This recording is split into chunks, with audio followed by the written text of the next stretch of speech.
చెప్పు, నువ్వే చెప్పు. ఏమవుతు అదా చెప్పు, అందరూ సంతోషపడతారు కదా.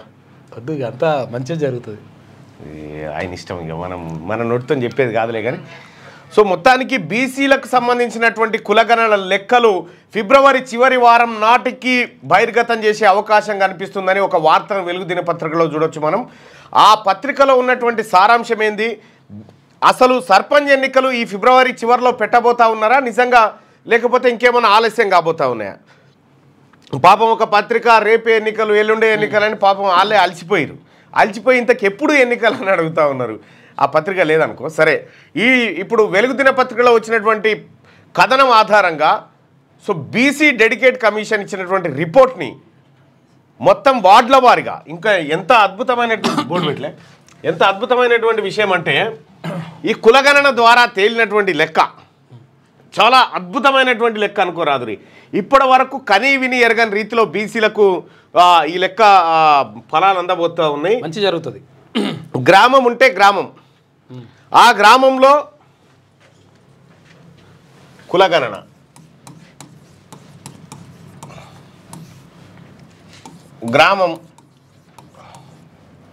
గ్రామంలో వార్డులు, ఈ వార్డు ఉంది కదా, ఈ వార్డులో ఏ కులం వాళ్ళు ఎక్కువ ఉన్నారు, ఈ లెక్కలు వస్తున్నాయి ఇప్పుడు. ఏ కులం వాళ్ళు ఈ వార్డులో సపోజ్ ఈ కులంలో గౌడ్స్ ఎక్కువ ఉన్నారనుకో, ఈ వార్డులో గౌడ్స్ సంఖ్య ఎక్కువ ఉంటే ఈ లెక్క తెలుస్తుంది. నెక్స్ట్ ఎవరున్నారు, ఆ తర్వాత ఎవరున్నారు, ఈ లెక్కలు బయటకు వచ్చిన తర్వాత చాలా అద్భుతాలు జరుగుతాయి ప్రజలారా. మనం కొన్ని దశాబ్దాల కాలం నుంచి ఎదురు చూస్తున్నటువంటి బీసీలకు ఈ లెక్కల కోసమే. ఎందుకంటే తెలంగాణ రాష్ట్రంలో పందుల సంఖ్య లక్షలు, 1.8 లక్షలు పందుల సంఖ్య ఉంది. కానీ మన లెక్క మాత్రం చెప్పలే ఇప్పటిదాకా పాలకులు. మొట్టమొదటిసారిగా కాంగ్రెస్ పార్టీ ప్రభుత్వం రాహుల్ గాంధీ గారు ఇచ్చినటువంటి హామీ మేరకు కులగణన చేపట్టింది. దేశానికి ఆదర్శవంతంగా ఉండాలనేటువంటి ఉద్దేశంతో ఈ కులగణన చేపట్టింది. ఈ కులగణనలో కేసీఆర్, హరీష్ రావు పాల్గొన్నట్టు తెలిసింది నాకు. కులగణనలో పాల్గొన్నది కానీ వీళ్ళు పాల్గొనలేదు. ఎవరు పాల్గొనకపోతే 120 ఎండుతుంది, పోయేది ఏముంది, పాల్గొన్నా నీళ్ళు కొన్నా పని అవుతుంది. అయితే ఇట్లా కులాల వారిగా లెక్కలు దొరకపోతా ఉన్నాయి. తద్వారా బీసీలలో ఒక సరికొత్త రాజకీయ చైతన్యానికి ఈ లెక్కలు పునాది పడతాయి అనడంలో ఎలాంటి సందేహం లేదు. సో మరి ఈ లెక్కల్ని ఎప్పుడు ప్రజల ముందు ఉంచుతారనేదే ప్రశ్న. సో వెలుగు దినపత్రికలో ఉన్నటువంటి కథనం ప్రకారం వీటన్నిటికీ ఏది బీసీ రిజర్వేషన్లపై 2 రిపోర్ట్లు రెడీ అయినాయి అనేది ఒక కథనం ఉంది. దానికి సంబంధించినటువంటి వార్తకు పోయే కంటే ముందు అమెరికాలో అక్రమంగా ఉంటున్న 538 మంది అరెస్టు, వందలాది మంది సొంత దేశాలకు తరలింపు, ఇమిగ్రేషన్ రూల్స్ కఠినంగా అమలు చేస్తున్న ట్రంప్ సర్కార్, భయంతో పార్ట్ టైం జాబ్ మానేస్తున్న ఇండియన్ స్టూడెంట్లు, అక్రమంగా దేశంలోకి అడుగుపెట్టిన వారిని అమెరికా ఇమిగ్రేషన్ అధికారులు వెతికి పట్టుకుంటున్నారు, వారిని సొంత దేశాలకు పంపిస్తున్నారు. అక్రమ వలసదారుల విషయంలో కఠినంగా ఉంటానని ఎన్నికల సమయంలో చెప్పిన డొనాల్డ్ ట్రంప్ తాజాగా బాధ్యతలు చేపట్టిన వెంటనే ఎగ్జిక్యూటివ్ ఆర్డర్పై సంతకం చేశారు. దీంతో ఇమిగ్రేషన్ అధికారులు రంగంలోకి దిగి 3 రోజులుగా వెతిపట్టుకుంటున్న 538 మంది ఇల్లీగల్ ఇమ్మిగ్రెంట్స్ క్రిమినల్స్ను శుక్రవారం ఆర్మీ ఫ్లైట్లో వారి సొంత దేశాలకు పంపించేశారు. అధికారుల తనిఖీల్లో పట్టుబట్టి స్టూడెంట్ వీసా రద్దు చేసి భారత్కు పంపిస్తారనే భయంతో మన విద్యార్థులు పార్ట్ టైం ఉద్యోగాలు మానేస్తా ఉన్నారంటే ఒక ట్రంప్ వచ్చుడితోటి. ట్రంప్ మీ దోస్తే కదా మోడీ గారు, ఏంది కథ చెప్పొచ్చు కదా. విషయం ఏంటంటే చాలామంది అక్కడ చదువుకోవడానికి పోయిన వాళ్ళు ఉంటారు కదా, చదువుకొని పోయిన వాళ్ళకు ఇక్కడ నుంచి పంపించే పైసలు సరిపోవు, వాళ్ళే ఇక్కడికి పంపిస్తారు. అంటే ఏమంటారు అంటే అమెరికా చదువుకుంటానికి పోయిండు మా పిల్లగాడు పైసలు పంపిస్తున్నాడు, చదువుకుంటానికి పోయిన పైసలు పంపించడానికి ఉండదు. కానీ వాళ్ళు ఏంటంటే పార్ట్ టైం జాబ్ చేస్తారు. పార్ట్ టైం జాబ్ చేస్తే పైసలు ఎక్కువ వస్తాయి కాబట్టి వాళ్ళు అక్కడ ఖర్చు పెట్టుకోగా తర్వాత మిగిలిన ఇక్కడ పంపిస్తారు. ఏమి లేదే, చాలా మంది నిజంగా వాస్తవానికి కొత్తగా పోయినట్టు కడుపు మార్చుకుంటారు. బన్ను బ్రెడ్ తిని బతికి రూపాయి కూడా పెట్టుకొని పంపించేటువంటి ప్రయత్నం చేస్తారు. ఇప్పుడు పార్ట్ టైం జాబ్స్ మానేయాలి. మానేయకపోతే ఏమైతుందంటే చదువుకుంటానికి పోయినావు కదా, నువ్వు చదువుకుంటానికి పోయి జాబ్ ఏం చేస్తున్నావు అని చెప్పి తీసుకొని మళ్ళీ భారత్కి పంపిస్తారట. అందుకని ఆపేస్తున్నారు ఇప్పుడంతా. ఓకే, ఫీజుల కట్టడికి చట్టం, రాష్ట్ర ప్రభుత్వానికి విద్యా కమిషన్ ముసాయిదా బిల్లు. ఫీజు రెగ్యులేటరీ కమిషన్కు చట్టబద్ధత కల్పించాలి. రెగ్యులేటరీ కమిషన్ చైర్మన్గా రిటైర్డ్ జడ్జి లేదా రిటైర్డ్ ఐఏఎస్. ప్రైవేటు స్కూళ్లలో ఎలాంటి బిజినెస్లు చేయొద్దని సిఫార్సు చేస్తున్నారట. ఫీజుల కట్టడి కోసం ఇప్పుడు 1వ తరగతిలో జైన్ చేపిస్తే 20,000, 30,000, 40,000, 1,00,000 రూపాయలు దాకా. లక్షలే చేర్పిస్తే 1వ తరగతి కాదు ఎల్కేజీ యూకేజీ ఈ దందా విపరీతమైనటువంటి దందా. ఈ దందాన్ని నియంత్రించాలనేటువంటి ఉద్దేశంతో ఒక చట్టం తెస్తున్నట్టుగా చెప్తా ఉన్నారు. నిజంగా ఈ చట్టం రావాల్సిన చట్టం ఎప్పుడో రావాల్సిన చట్టం. ఫీజులను నియంత్రించకపోతే దోపిడీ విపరీతంగా అవుతుంది. ఈ నారాయణ శ్రీ చైతన్యుడు ఇక వాని కథనే వేరు. రెడ్డిగా ప్రైవేట్ కార్పొరేట్ స్కూళ్లలో ఫీజుల నియంత్రణకు చట్టం చేయాల్సిందేనని తెలంగాణ విద్యా కమిషన్ తేల్చి చెప్పింది. చేస్తుందా చేయదా అనేది ప్రభుత్వం గవర్నమెంట్ మీద ఆధారపడి ఈ మేరకు రాష్ట్ర ప్రభుత్వానికి ఫీజు నియంత్రణ ముసాయిదా బిల్లును అందించింది. ఫీజుల కట్టడికి కీలకమైన సిఫార్సులు చేసింది. ప్రధానంగా ఫీజులను నియంత్రించాలంటే ముందుగా సర్కార్ నియమించే ఫీజు రెగ్యులేటరీ కమిషన్ కు చట్టబద్ధత ఉండాలని పేర్కొన్నది. కమిషన్ చైర్మన్ గా సుప్రీంకోర్టు, హైకోర్టు రిటైర్డ్ జడ్జి లేదా రిటైర్డ్ ఐఏఎస్ ఉండాలని చెప్పి సూచించింది. అంటే ఫీజుల కట్టడి కోసం రెగ్యులేటరీ కమిషన్ చైర్మన్గా రిటైర్డ్ జడ్జిని పెట్టాలని చెప్పి చెప్తా ఉన్నారు. సో మరి ఇది ఎంతవరకు సాధ్యమవుతుంది? గతంలో చాలాసార్లు ఏది విద్యా సంవత్సరం ప్రారంభమయ్యే ప్రతిసారి జరిగేటువంటి ఒక చర్చ ఈసారి నుంచి ఫీజుల కట్టడి, రెండోది ఈసారి నుంచి కొత్త సిలబస్, ఆ తర్వాత మూడోది ఏంటంటే ఇక సర్కార్ స్కూళ్ళ బలోపేతం. ఇగో ఈ 3 డైలాగులు వస్తూ ఉంటాయి ప్రతి విద్యా సంవత్సరం ప్రారంభానికి. స్టార్ట్ అయ్యేటప్పుడు పాత విధానంలోనే కొనసాగింపు, యథావిధిగా ఫీజులు అంతే, ఇవే లెక్క. కానీ ఇట్లా జరగొద్దు ఇప్పుడైతే. రైట్గా బీసీ రిజర్వేషన్లపై 2 రిపోర్ట్లు, రూరల్ అర్బన్ లోకల్ బాడీలకు వేర్వేరుగా. పంచాయతీ ఎన్నికల కోసం ఫస్ట్ రూరల్ నివేదిక 600 పేజీలతో ఇప్పటికే సిద్ధం, త్వరలోనే సర్కార్కు అందజేత. నివేదికలో వార్డు యూనిట్గా కులాల వారీగా జనాభా లెక్కలు, దాని ప్రకారమే రిజర్వేషన్లకు బీసీ డెడికేటెడ్ కమిషన్ సిఫార్సులు. ఫిబ్రవరి చివరి వారంలో పంచాయతీ ఎన్నికలు.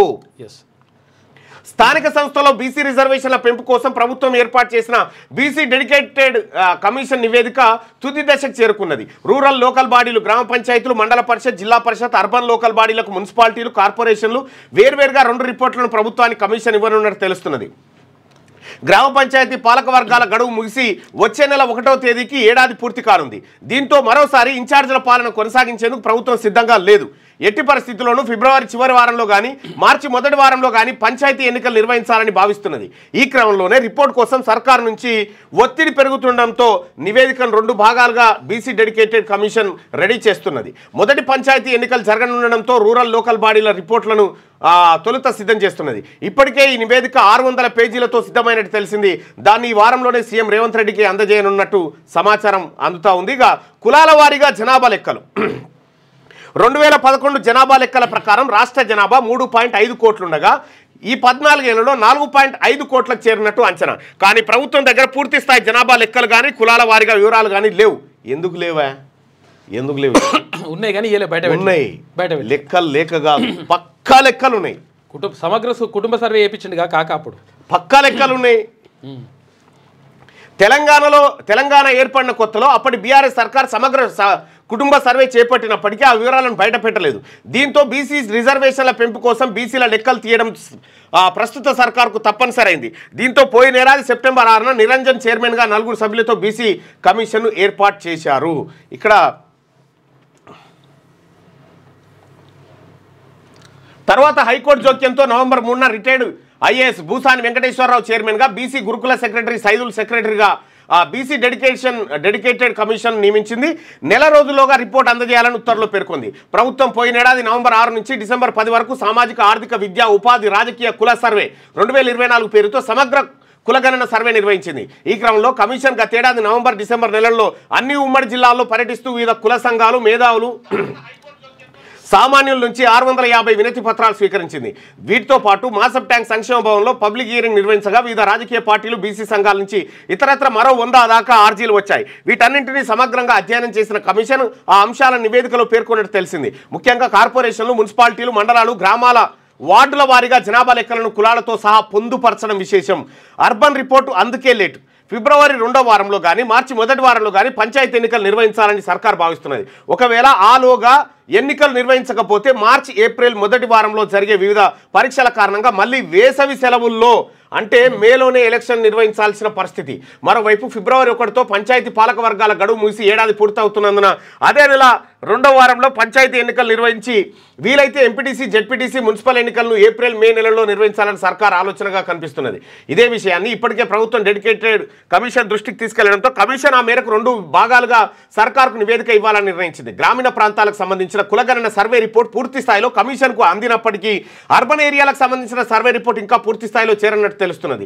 దీనికి తోడు కార్పొరేషన్లు మున్సిపాలిటీలో విలీనాలు వార్డుల్లో మార్పులు చేర్పులకు సంబంధించి కూడా కొన్ని వివరాలు రావాల్సింది. దీంతో ఇప్పటికే దాదాపు పూర్తయిన రూరల్ లోకల్ బాడీలకు సంబంధించిన రిపోర్ట్ సర్కార్కు అందజేసి ఆ తర్వాత మరో వారం 10 రోజుల్లో అర్బన్ రిపోర్ట్ను అందజేయాలని బీసీ కమిషన్ నిర్ణయించింది. ప్రస్తుతం రాష్ట్రంలో 12,845 గ్రామ పంచాయతీలు ఉండగా వాటిలో 1,13,328 వార్డులు ఉన్నాయి.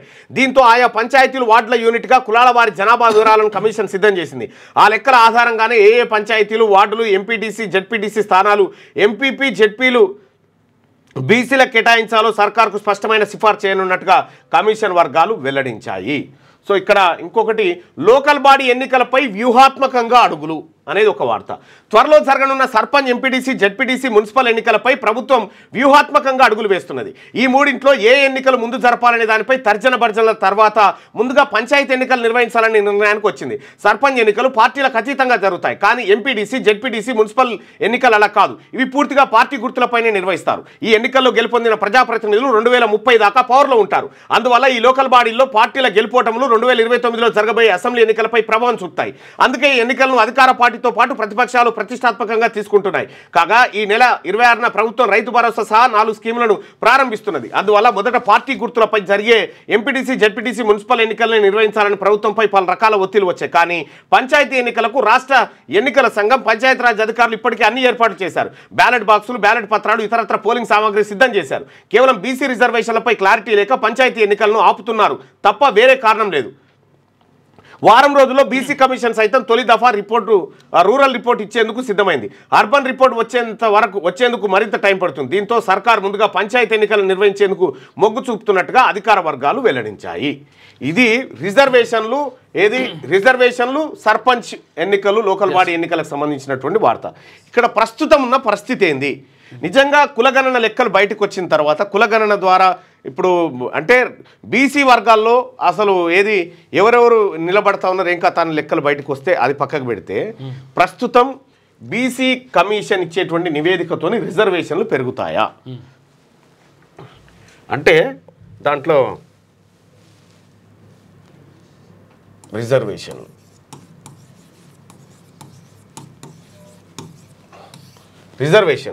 ఇక్కడ వచ్చిన ప్రాబ్లం ఏంటంటే మెయిన్ ప్రాబ్లము ఇప్పుడు కులగణన చేసినాం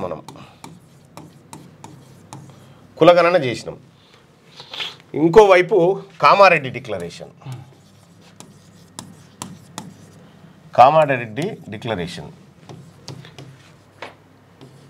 డిక్లరేషన్ ఏదైతే ఉందో ఇక్కడ అసలు సమస్య వచ్చి పడ్డది.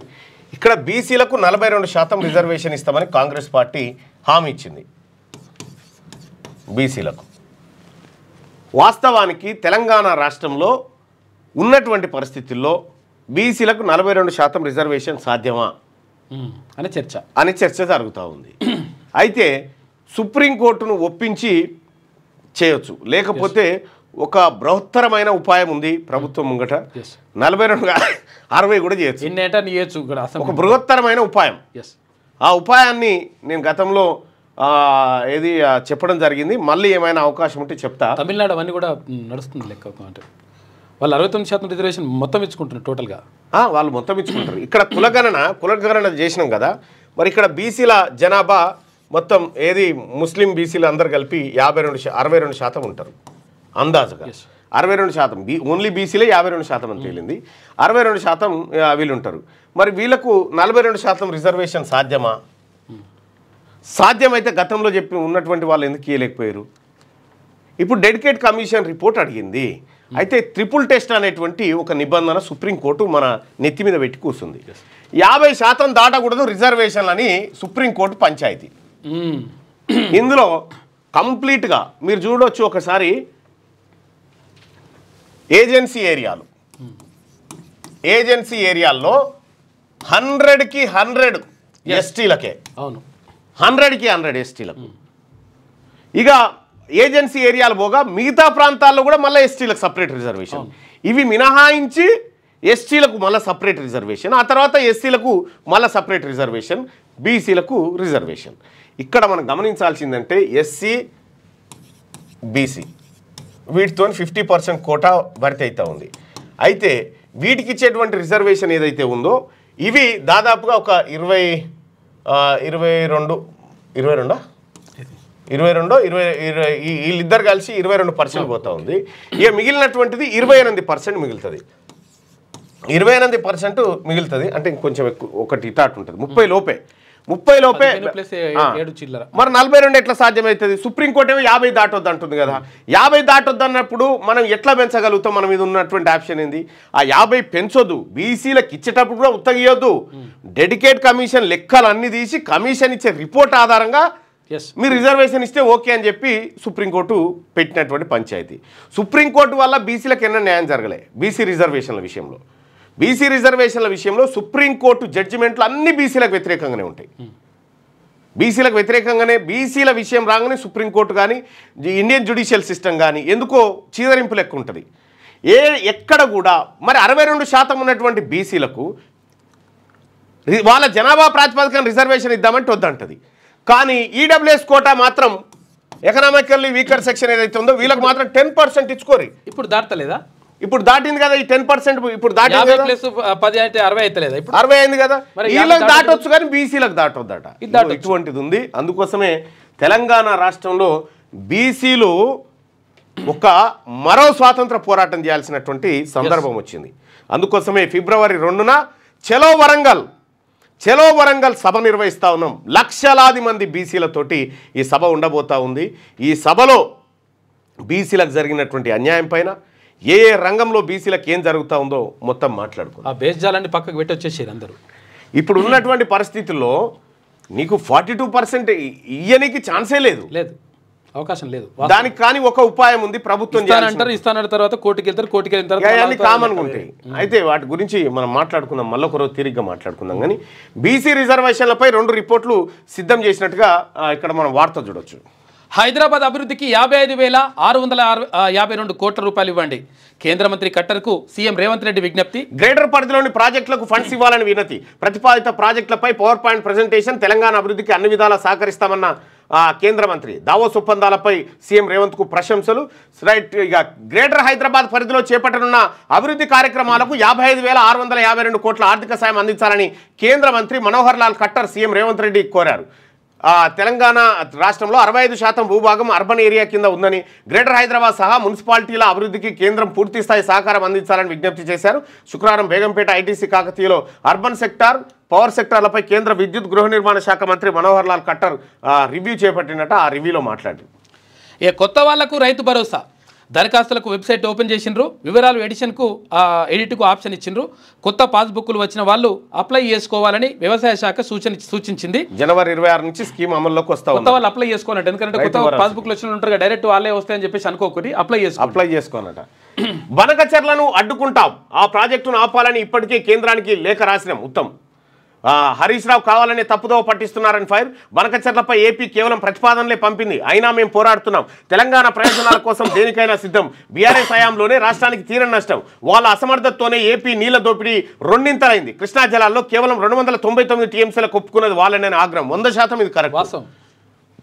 555 టీఎంసీలు రావాల్సిన వాటాను 299 టీఎంసీలకు ఒప్పుకున్నాడు కేసీఆర్.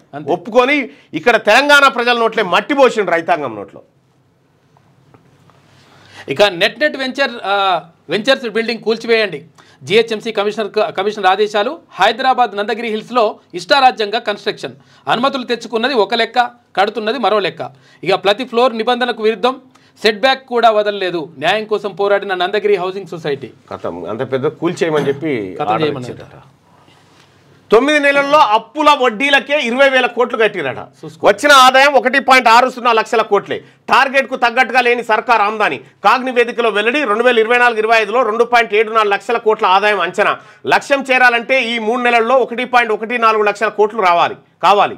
భారీగా తగ్గిన నాన్ ట్యాక్స్ ఆదాయం, కేంద్ర ప్రభుత్వ గ్రాంట్లు, ఆదాయం ఎలా పెంచాలనే దానిపై సర్కార్ తర్జన భర్జనం. కేసీఆర్ చేసిన అప్పులకు 20,000 కోట్లు మిత్తిలే కట్టిందట ఈ 9 నెలల. రాష్ట్ర ప్రభుత్వం ఈ ఆర్థిక సంవత్సరం 2024-25లో అన్ని రకాలుగా అప్పులతో కూడా కలిపి 2.74 లక్షల కోట్ల ఆమ్దాని వస్తుందని అంచనా వేయగా డిసెంబర్ నాటికి 9 నెలల్లో 1.60 కోట్లు మాత్రమే వచ్చింది. టార్గెట్ చేరుకోవాలంటే ఈ జనవరి నుంచి మార్చి వరకు 3 నెలల్లోనే మరో 1.14 లక్షల కోట్ల ఆదాయం సమకూర్చుకోవాల్సి ఉన్నది. 9 నెలల్లో అప్పుల వడ్డీలకి 20,000 కోట్లు చెల్లించింది. రాష్ట్ర ప్రభుత్వానికి గత నెలలో వచ్చిన ఆదాయ వ్యయాల వివరాలతో ఈ మేరకు కంట్రోలర్ అండ్ ఆడిటర్ జనరల్ తాజా నివేదికను విడుదల చేసింది. ప్రతి నెల రాష్ట్ర ప్రభుత్వం కాగ్ను ఆదాయ వ్యయాలకు సంబంధించిన వివరాలు పంపుతుంది. ఆ వివరాలను నివేదిక రూపంలో కాగ్ వెల్లడించింది. ఈ రిపోర్టు ప్రకారం పోయిన ఆర్థిక సంవత్సరంతో పోలిస్తే ఈసారి డిసెంబర్ నాటికి 9 నెలల్లో వచ్చిన ఆదాయం 1,000 కోట్ల వరకు తగ్గినట్టుగా రిపోర్ట్లో 1,000 కోట్లు తగ్గిపోయిందట ఆదాయం. ఈ మిత్తిలకే పోయింది కేసీఆర్ చేసిన అప్పుల మిత్తిలకు. 20,000 కోట్ల రూపాయల మిత్తిలకు పోయినాయి.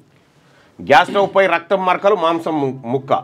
మీర్పేట మర్డర్ కేసులో కీలక ఆధారాల లభ్యం. రెండింటిని ఫోరెన్సిక్ ల్యాబ్కు పంపించిన క్లూస్ టీమ్ అట. ఆయన చెప్పిండు కాబట్టి దొరికినాయి. ఏం పడాది డౌటే ఇక వాడు పట్టుకోరి దమ్ముంటే అంటుండు వాడు.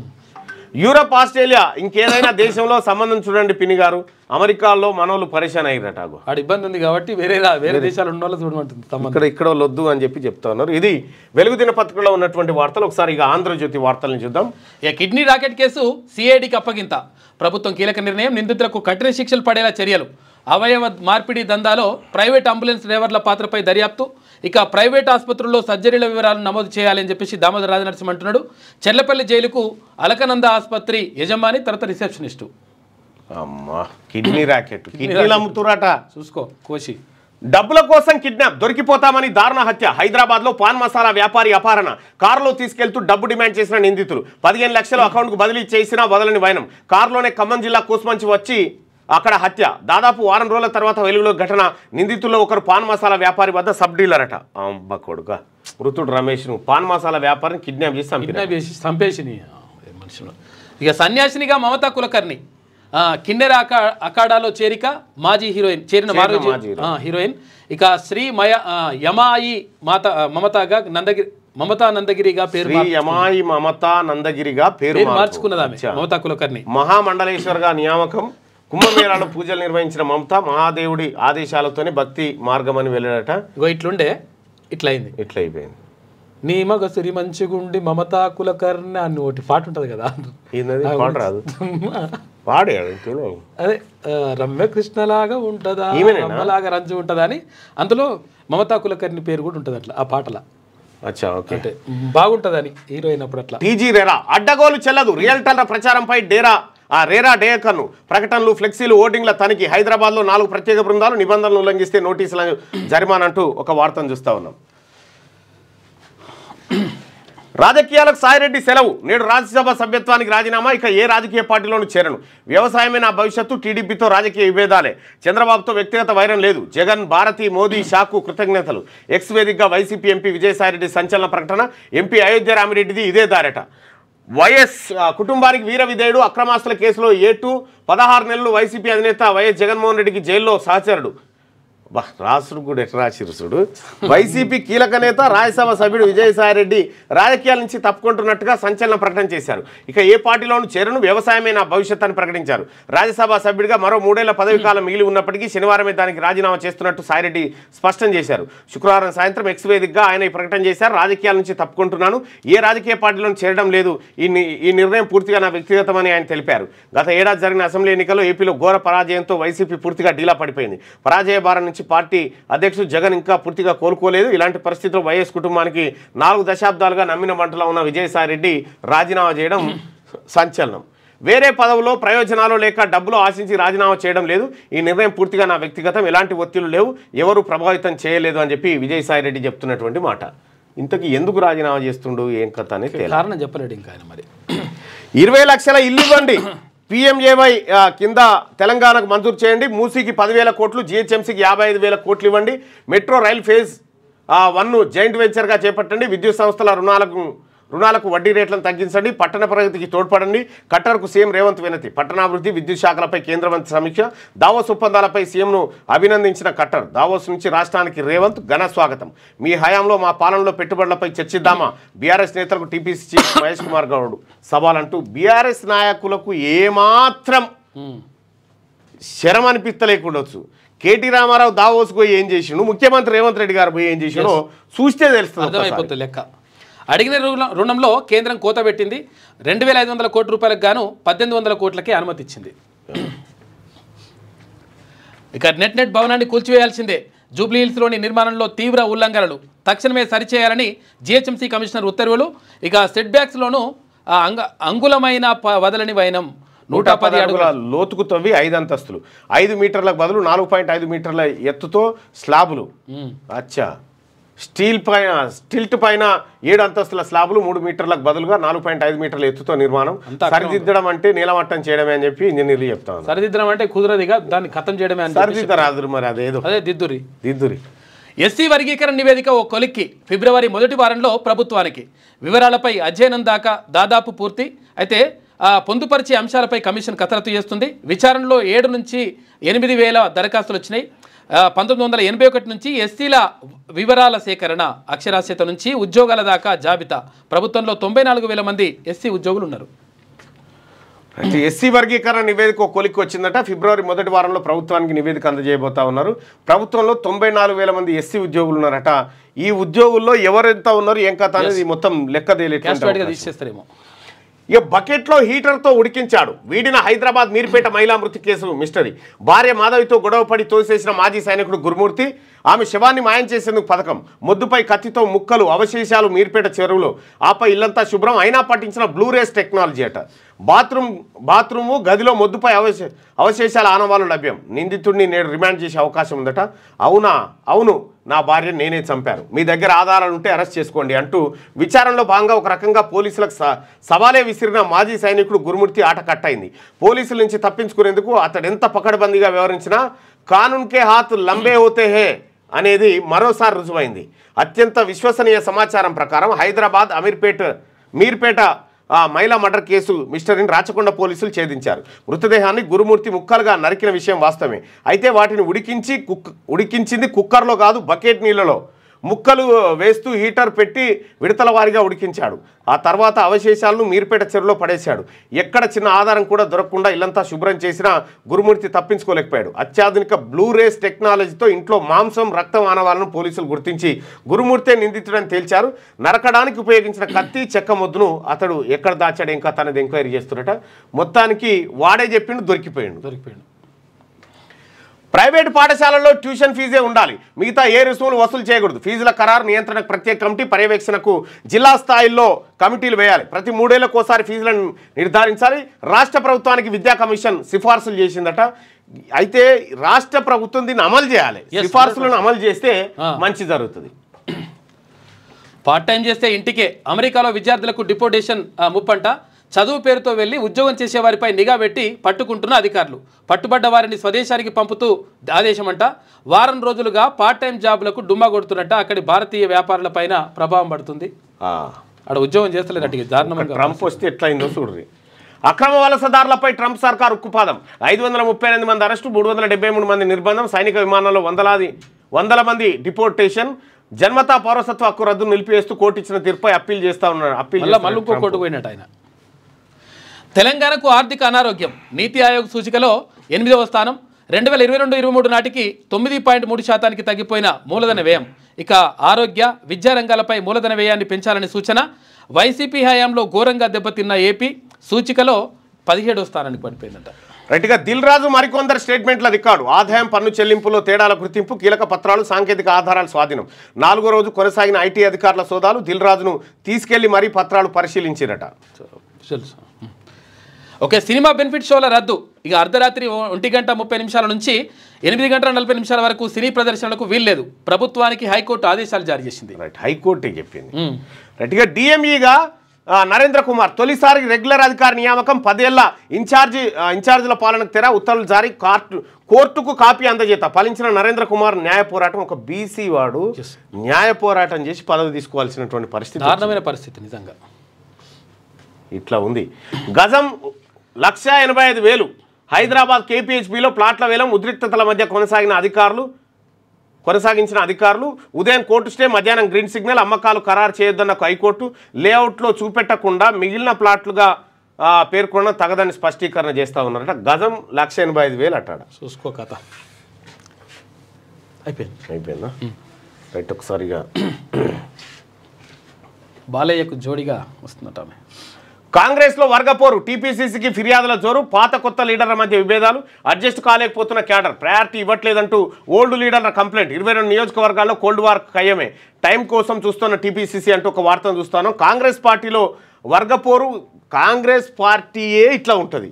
ఎప్పుడైనా అట్లా ఉంటుంది. గాంధీ భవన్ కాడ కనీసం 5-6 అంగీలు తినితేనే పార్టీ అధికారంలో ఉన్నట్లు లెక్క. అంటే స్వేచ్ఛ ఎక్కువ ఉంటుంది. అట్లుంటది. 5-6 అంగీలు తిని ప్రజాస్వామ్య స్వేచ్ఛ ఎక్కువ, స్వేచ్ఛ, ఫుల్ స్వేచ్ఛ. అక్కడనే గాంధీ భవన్లకి పోయి గాంధీ భవన్ ఏదైనా సాధ్యమే మాట్లాడతారు. అంటే కాంగ్రెస్లో వర్గపోరు ముదిరి పాకాన పడుతుంది. అధికార కాంగ్రెస్ పార్టీలో రోజుకో నియోజకవర్గంలో పాత కొత్త లీడర్ల మధ్య కోల్డ్ వార్ నివురుగప్పిన నిప్పులా తయారవుతుంది. నిజానికి కాంగ్రెస్ పార్టీ అంటేనే అంతర్గత ప్రజాస్వామ్యం ఎక్కువ. బహిరంగంగా సొంత పార్టీ నేతలపై విమర్శలు, వర్గపోరు కామన్. ఉమ్మడి నల్గొండతో పాటు కొన్ని జిల్లాలనైతే ఇది కాస్తంత ఎక్కువే. అయితే కాంగ్రెస్ సుదీర్ఘ కాలం తర్వాత తెలంగాణలో అధికారంలోకి రావడంతో మరింత పోటీతత్వం నెలకొంది. దీనికి తోడు ఇటీవల బీఆర్ఎస్ ఎమ్మెల్యేలుగా గెలిచి కాంగ్రెస్ పార్టీలో జాయిన్ అయిన నియోజకవర్గాల్లో ఈ పరిస్థితి మరింత దారుణంగా తయారైంది. పటాన్చెరులో ఏకంగా ఎమ్మెల్యే కార్యాలయంపై సొంత పార్టీ కాంగ్రెస్ నేతలే దాడికి దిగడం రాష్ట్ర వ్యాప్తంగా చర్చనీయాంశమైంది. దీంతో టీపీసీసీ అలటైంది. రాష్ట్రంలో ఇలాంటి పరిస్థితి ఎక్కడెక్కడ ఉందనే అంశాలపై ఆరా తీశారు. వాస్తవానికి ఏడాది కాలంగా కాంగ్రెస్లో కోల్డ్ వార్ నడుస్తూనే ఉంది. క్షేత్రస్థాయిలో ఓల్డ్ కాంగ్రెస్ లీడర్లు మాకు ప్రయారిటీ దక్కట్లేదని, మమ్మల్ని గుర్తించట్లేదని నెత్తినోరు కొట్టుకొని మొత్తుకున్నా టీపీసీసీ పట్టించుకోలేదు. పైగా పాత కొత్త లీడర్ల సమన్వయం చేసుకోవాలంటూ సూచించింది. కానీ స్థానిక సంస్థల ఎన్నికల ముందు పరిస్థితి ఇలాగే ఉంటే ఎఫెక్ట్ పడే ప్రభావం ఉంది. ఈ నేపథ్యంలో టీపీసీసీ నాయకత్వం దిద్దుబాటు చర్యల దిశగా అడుగులు వేస్తున్నట్టుగా కనిపిస్తూ ఉంది.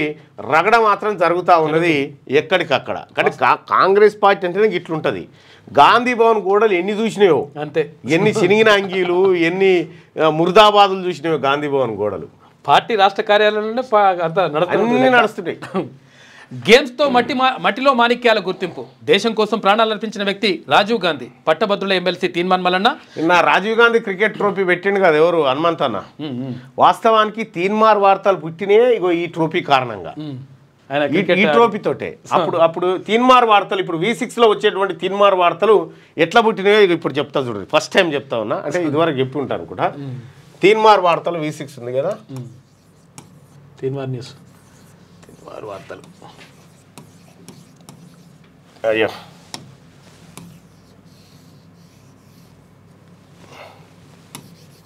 రైట్, తీన్మార్ వార్తలు. ఇవి పుట్టడానికి కారణం ఏంటంటే, తీన్మార్ వార్తలు V6లో ఇప్పుడు రావడానికి కారణం వి హనుమంతరావు గారు. దీనికి కారణం వి హనుమంతరావు. ఈ రాజీవ్ గాంధీ క్రికెట్ ట్రోఫీ పెట్టింది కదా, వి హనుమంతరావు.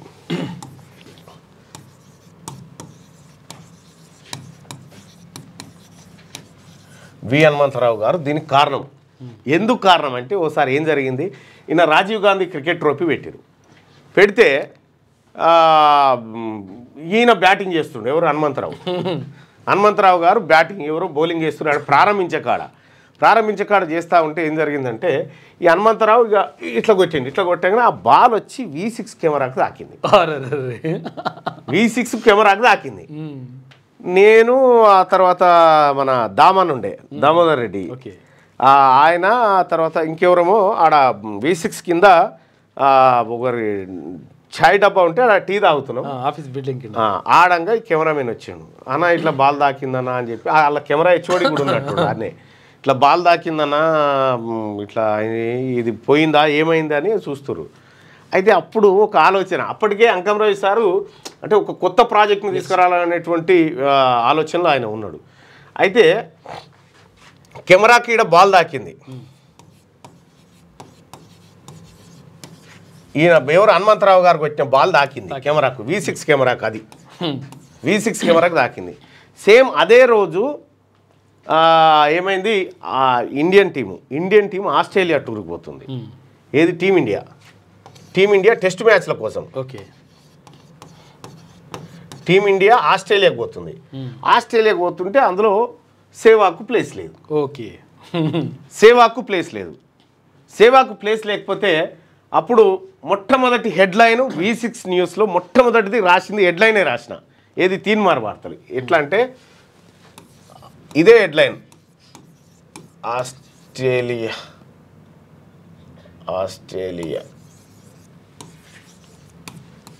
టూర్లో సేవాగ్ ప్లేస్ గల్లంతు.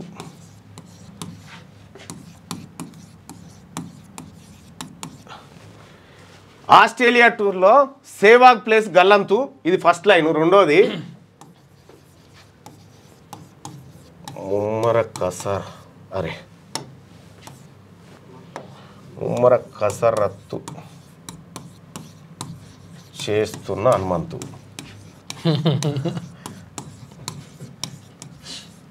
ఇక ఇది ఆస్ట్రేలియా టూర్లో సేవాగ్ ప్లేస్ గల్లంతు, ముమ్మర కసరత్తు చేస్తున్న హనుమంతు. ఇది ఫస్ట్ నేను రాసినటువంటి అన్నట్టుగా. ఈయన క్రికెట్, ఈయన ప్రాక్టీస్ అంటే అప్పుడు. అయితే ఉంటాడు యువకుడు హనుమంతరావు గారు యాక్టివ్గా ఉంటాడు ఇప్పుడు కూడా. హనుమంతరావు గారు వాస్తవానికి V6లో తీన్మార్ వార్తల పుట్టుకకు కారణం హనుమంతరావు గారు చేసిన కోతి పని. ఎందుకంటే ఆ బ్యాట్ తీసుకొని బాల్ కొడితే అది తాకాలని తాకలే కానీ కొట్టాలని కొట్టలే కానీ పట్టుకుని వచ్చి తాకింది. తాకంగానే మేము కింద, నేను మా ఎవరు దామోదర్ రెడ్డి ఇన్ఛార్జ్ ఉండి ప్రోగ్రామింగ్ హెడ్ అనుకుంటా, ఆ తర్వాత మళ్ళా సంగప్పనో ఎవరో, మొత్తం అయితే కింద టీ తాగుతున్నాము. ఆ కెమెరామెన్ వచ్చి కెమెరా తాకిందా బాల్ తాకిందన్న ఇట్లా తీస్తుంటారుగా, ఇక ఆయన ఆడుతుంటే ఆ పుట్టుకున్న తాకింది.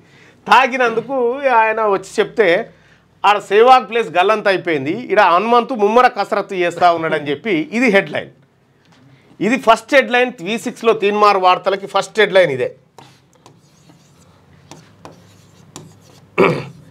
మా రవి సార్ కూడా, అంకం రవి సార్ కూడా ఇది చూసి చాలాసేపు నవ్విండు. అంటే అరే ఇదేదో ఫన్నీగా ఉందిరా బై, ఇన్ఫర్మేటివ్గా ఉందిరా, సరే దీన్ని డెవలప్ చేయి బిడ్డ జరా అని చెప్పి బాగా రిసోర్స్, మంచి చాలా రిసోర్సెస్ ఇచ్చిండు. కానీ అంకం రవి గారు ఆయన గొప్పతనం ఏంటంటే నన్ను ఎంత విశ్వసిస్తాడో అంత నమ్మడు మళ్ళా. ఎందుకంటే నేను వార్త రాస్తే పంచాయతీలు అవుతుందని బాధ ఆయన. ఈ ఏ వర్గం వచ్చి దాడి చేస్తూ తెలియదు వాడతారు. నేను రాసిన అంటే ఖచ్చితంగా ఎంత పెద్ద మీటింగ్ ఉన్నా క్యాబిన్కి వచ్చి పెట్టుకొని మొత్తం చూసి ఓకే అంటేనే వేస్తారు. నేను రాసినవి ఇట్లా కాంట్రవర్సీ అయితే సెన్సార్ చేస్తూనే ఉండే, అప్పటికి చాలా సెన్సార్ చేస్తాడు. అంటే వాస్తవానికి ఆయన ఆలోచించేది చాలా గొప్పది. ఆయన అట్లా ఆలోచించిండు కాబట్టి ఇది నిలబడ్డది. V6 వార్తలు నిలబడ్డది. ఇవాళ కూడా అదే స్టాండర్డ్. V6లో మొట్టమొదటి తీన్మార్ వార్తలు మొట్టమొదటిగా పుట్టినప్పుడు రాసిన హెడ్లైన్ ఇది. ఆస్ట్రేలియా టూర్లో సేవాగ్ ప్లేస్ గల్లంతు, ముమ్మర కసరత్తు చేస్తున్న హనుమంతు అనేది ఇక్కడ హెడ్లైన్ పెట్టి దాన్ని ఒక డిజైన్ చేసినాం. అది V6లో ఇప్పుడు కూడా నడుస్తుంది, ఇప్పటికి కూడా నడుస్తూ ఉంది. అది ఇగో ఇదే ఆ టోర్నమెంట్, రాజీవ్ గాంధీ టోర్నమెంట్ 18 ఏళ్ళ ఆయన పెట్టి, అందులో ఒక టోర్నమెంట్లో జరిగినటువంటి ఘటన హనుమంతరావు గారు మళ్ళీ ఏం తెలియనంటే కూర్చుంటాడు ఆయన. కానీ ఆయన కారణంగానే పెట్టినాయి. వస్తా యాక్టివ్గా ఉంటాడు. నేను చాలాసార్లు చెప్పిన ఆయనకు అదే విషయాన్ని కూడా. ఎన్టీఆర్కు భారతరత్న దాదాపు ఖరారైనట్లే. చంద్రబాబు సూచనల మేరకు నిర్ణయం. ఇక లిస్టులో మన్మోహన్ సింగ్, రతన్ టాటా పేర్లు. త్వరలోనే కేంద్రం అధికారిక ప్రకటన. తెలుగు రాష్ట్రాలపై ఎన్టీఆర్ ముద్ర క్యాష్ చేసుకునేందుకు బీజేపీ ప్రయత్నం చేస్తుందంట. కొండా లక్ష్మణ్ బాపూజీకి కూడా ఇవ్వాలి భారతరత్న. కొండా లక్ష్మణ్ బాపూజీకి భారతరత్న ఇవ్వాలి. ధర్మభిక్షం గౌడ్ కూడా సరిసమానుడు. జయశంకర్ సార్కి ఇవ్వాలి. వీళ్ళ పేర్లు కూడా జాబితాలో పంపాలి. ఆయన అర్హుడే, వీళ్ళు కూడా అర్హులే. అవును, ప్రతిపాదనలు పంపాలి. పొన్నంతో విభేదాలు లేవు, గంగులతోనూ సఖ్యతగానే ఉన్నా, ముగ్గురు కలిసి కరీంనగర్ అభివృద్ధి. బండి సంజయ్ ఆసక్తికర వ్యాఖ్యలు. ఏడాది దేశవ్యాప్తంగా 1 కోటి ఇళ్లు, తెలంగాణకి ఎక్కువ కేటాయిస్తాం. కేంద్ర మంత్రి మనోహర్ లాల్ ఖట్టర్ అంటూ ఒక వార్తను చూస్తా ఉన్నాం. మంచిగా కలిసిమెలిసి పని చేసుకుంటున్నాడు. అవినీతి చేశారో సర్వీస్ నుంచి రిమూవ్. PRDR శాఖలో ఉద్యోగుల సమస్యల పరిష్కారానికి వినూత్న పద్ధతి. ఇష్టం వచ్చినట్టు నిర్ణయాలు తీసుకోవద్దు. ప్రభుత్వం మీద రుద్దితే చర్యలు తప్పవు. పంచాయతీరాజ్ శాఖ మంత్రి సీతక్క. నమ్మకంతోనే పెట్టుబడులు. ఏడాది పాలన పురోగతికి నిదర్శనం. 1.79 లక్షల కోట్ల పెట్టుబడులు రికార్డు. ఇక బీఆర్ఎస్ 10 ఏళ్ల పాలనలో ఇన్ని పెట్టుబడులు రాలేదు. TPCC చీఫ్ మహేష్ కుమార్ గౌడ్ అంటుండు. ఇక నగర శివార్లో దారుణం. దిశ లాంటి మరో ఘటన మునిరాబాద్ దగ్గర యువతి డెడ్ బాడీ అంట. బండరాళ్లతో కొట్టి చంపిన దుండగులు, పెట్రోల్ పోసి తగలబెట్టిన వైరం, క్లూస్ సేకరిస్తున్న పోలీసులు, వివాహితపై అత్యాచారం పోస్టుమార్టం రిపోర్ట్లో తెలిసే ఛాన్స్ ఉందట. దిశ లాంటి ఘటన ఒకటి నగర శివార్లోని మునిరాబాద్ దగ్గర జరిగిందట. మరి అదేందో ఒకసారి చూడు శ్యాము, అదేందో ఎంక్వైరీ. ఇక అదానీ డీల్ క్యాన్సల్ అంట. కంపెనీ షేర్లు డమాలన్నాయి. $440 మిలియన్ విద్యుత్ కొనుగోలు ఒప్పందాన్ని రద్దు చేసిన శ్రీలంక. 6% పడిపోయిన గ్రీన్ ఎనర్జీ. అదానిలో పెట్టుబడి అంటే గాలిలో దీపం. 20 లక్షల ఇండ్లు ఇవ్వండి. మెట్రో రైల్ ఫేజ్ 2కు ఆర్థిక సాయం చేయండి. మూసీ పునరుజ్జీవనానికి 10,000 కోట్లు కేటాయించాలి. పీఎం కుసుమ్ స్కీమ్లో 1,00,000 సోలార్ పంప్ సెట్స్ ఇవ్వాలి. కేంద్ర మంత్రి ఖట్టర్కు సీఎం రేవంత్ విజ్ఞప్తి చేసిండు. ఇక కౌశిక్ రెడ్డిపై దాడి, కమలాపూర్ గ్రామసభలో గందరగోళం. కౌశిక్ తీరుపై గ్రామస్తులు, కాంగ్రెస్ శ్రేణుల ఆగ్రహం. టమాటాలు గుడ్లతో దాడి చేసిన గ్రామస్తులు, ఇరు పార్టీల శ్రేణుల తోపులాట, ఉద్రిక్తత. సభను బహిష్కరించి వెళ్లిపోయిన కౌశిక్ రెడ్డి కారులో వెళ్తుండగా చెప్పులు విసిరిన గ్రామస్తులు అంటూ ఒక వార్త. సొంత నియోజకవర్గం. ఏ అమ్మ ఈ తక్కువ పంచాయతీలు ఎక్కడ చూసినా మొత్తం ఏ పంచాయతీలు. వైసీపీకి సాయిరెడ్డి బై బై. ఇక నా భవిష్యత్తు వ్యవసాయమే, రాజకీయాల నుంచి తప్పుకుంటున్నట్లు ప్రకటన. రైట్, ఇది నువ్వు తప్పుకుంటావు ఏం చేస్తావు కానీ ఫిబ్రవరి 2 తారీఖున వరంగల్ ఆర్ట్స్ కాలేజ్ మైదానంలో లక్షలాది బీసీలతోటి మొత్తం ఉమ్మడి రాష్ట్ర చరిత్రలోనే ఇప్పటి వరకు ఆ స్థాయిలో బహిరంగ సభ లేదు. మొట్టమొదటిసారిగా బీసీలు భారీ బహిరంగ సభ నిర్వహించుకోబోతా ఉన్నారు. ఈ సభకు మీరందరూ రావాల్సిందిగా మీ అందరినీ ఆహ్వానిస్తా ఉన్నా. ఇక మిగతా వార్తలు అందిస్తారు మనం.